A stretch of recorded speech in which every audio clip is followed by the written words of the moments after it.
अमरावती जिले के मोर्शी विधानसभा क्षेत्र के वरुड शहर में इन दिनों राजूरा बाजार ग्रामीण अस्पताल को लेकर राजनीतिक माहौल पूरी तरह गरमाया हुआ है। पूर्व विधायक देवेंद्र भोयार द्वारा लगाए गए आरोपों के बाद अब सत्ता पक्ष और विपक्ष आमने सामने आ गए।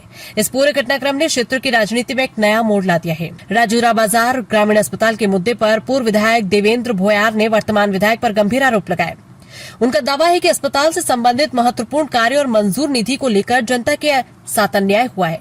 हालांकि आरोपों के अगले ही दिन चंदू भाऊ ने पत्रकार परिषद में इन आरोपों को पूरी तरह निराधार और भ्रामक बताया। उन्होंने कहा कि पूर्व विधायक जनता को गलत जानकारी देकर गुमराह करने का प्रयास कर रहे हैं और उनके खिलाफ झूठी अफवाह फैलाई जा रही है। वहीं तीसरे दिन कांग्रेस शहर अध्यक्ष गिरीश कराले भी इस मुद्दे पर खुलकर सामने आए। उन्होंने कहा कि केवल अस्पताल की इमारत बना देने से स्वास्थ्य सेवाएं शुरू नहीं हो जाती।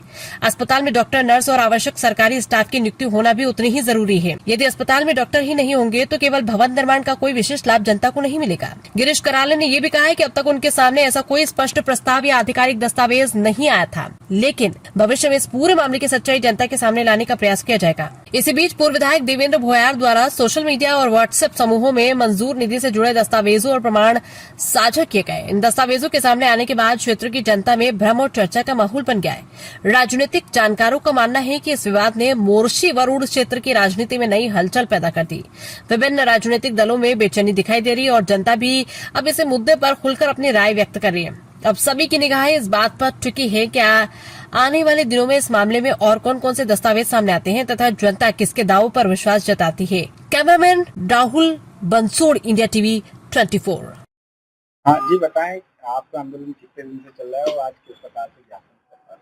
हमारा वैसे तो आंशिक जो आंदोलन है वो 25 मई से चल रहा है, लेकिन अभी हम लोगों की मेन स्ट्राइक जो है वो 2 तारीख से स्टार्ट हुई है। आज ज्ञापन दिया है आपने किस प्रकार से? आज हमने भैंस रूपी सरकार को अपनी कथा व्यथा जो भी है, जो प्रॉब्लम है वो सब सुनाई है। हाँ जी, बताएं आज किस प्रकार से ये प्रदर्शन किया है, क्या आप ज्ञापन दिया है, किसको दिया, बताएं तो। ज्ञापन हम अपनी सरकार को और अपनी एमडी एनएचएम को दे रहे हैं। आजकल हमारी सरकार जो है वो भी भैंस के आगे बीन बजाए जैसा ही हाल हो गया है हमारी सरकार का। और हम 2 तारीख से अपनी हड़ताल पे बैठे हुए हैं, सिर्फ अपनी जायज मांगों के लिए ही बैठे हुए हैं।